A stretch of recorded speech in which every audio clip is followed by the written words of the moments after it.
So just how do we learn our music? Is there a good way or a bad way?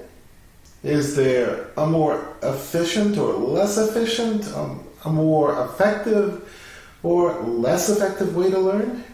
Simply put, is there a learning process that can help us to understand how best to structure our practicing to get the best results possible in our performances?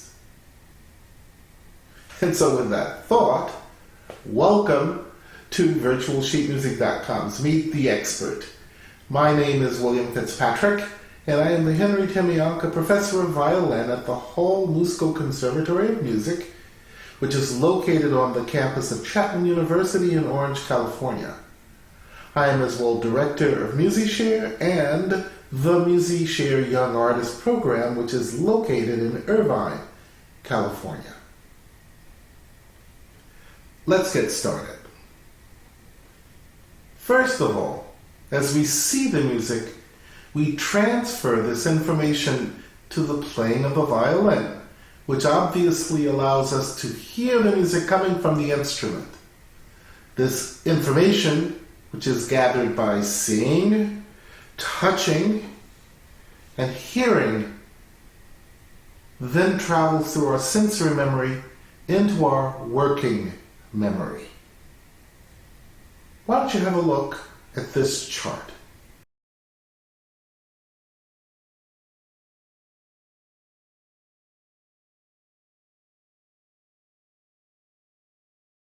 So once this information is put into our working memory, the goal is to successfully put that information into our long-term memory. This is accomplished through what is called rehearsing, or what we as violinists would call practicing. Now that the music is successfully lodged into our long-term memory through our practicing, we must retrieve it, bring it back into our working memory, as it is there that we will construct our performance. It's during the rehearsing and retrieving part that I become very intrigued. As you see, it's how we put the music or practice the music into our long-term memory that will determine how easily it can be retrieved. Failure to retrieve it is one of the causes of that dreaded memory slip. You see, if we practice it into our working memory the wrong way, it could result in our inability to retrieve it. Okay, so now we understand how critical it is to find a way to organize the notes we are learning to play. Here is one example of an organizational strategy that might work. If I were to give you 50 random numbers from 1 to 9, could you remember them in order after, say, 10 minutes? Probably not, or at least I couldn't. But what if I asked you to name 5 telephone numbers of family or close friends? Could you do that? Well, those numbers divide the 50 digits into rememberable chunks of 10. For example, 946 234 5718. And guess what? You see, with this, the numbers aren't random anymore. You see, we remember phone numbers all the time. And this organization, this way of thinking, can help to organize those 50 random numbers into little pieces that we can remember. So now that we have this information, let's explore just how this understanding can be more helpful to us in further developing and organizing our practicing skills. Let's look at a chunk, the first phrase, of the opening to the Wieniawski Concerto in D minor. Here, let me play it for you.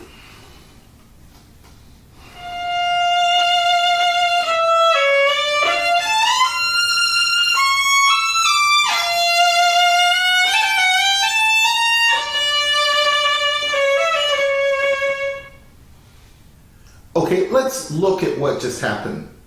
As you see, it's extremely important to be aware of everything that's occurring while you're playing. This information is critical to the retrieval process. It's critical to getting it out of our long-term memory.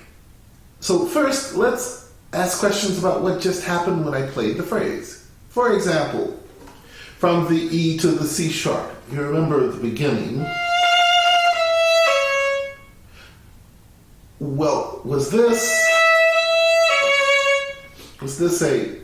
an extension, or was it a shift? Well, I did an extension. Well, okay, what kind of shift was there from the A to the F on the E string? Remember?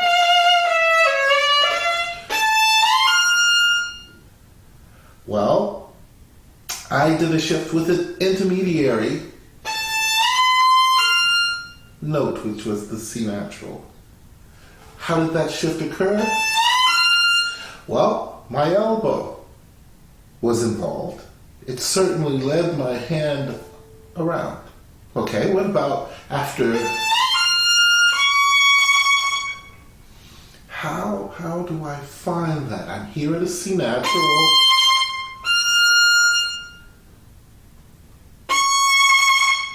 So it's a half step up from my C natural. All right, what happens then?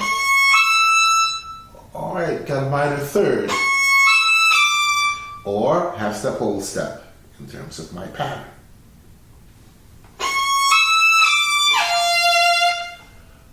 And there was another shift. Again, led by my elbow. So, does understanding about my shifting, about my extending, about those patterns, do you think that's helpful to us? I think so. You see, that is being aware. That's what we're looking to try to understand, how we do what we do. Now, that's all about the left hand. What about the right hand? Because I started it not here, not here. I started it about here. Now, I need to know that so that I can replicate that all the time. Where were my fingers? Were they here? Were they here? What did I do? I see they were about there. What about my point of contact? Was it here, here? Well, it was about right there.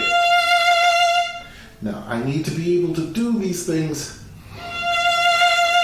all the time if I'm going to be consistent. And this is what my awareness is leading me to. Well, as you can imagine, there's a lot more, but I should stop here. Anyway, I think you get the idea.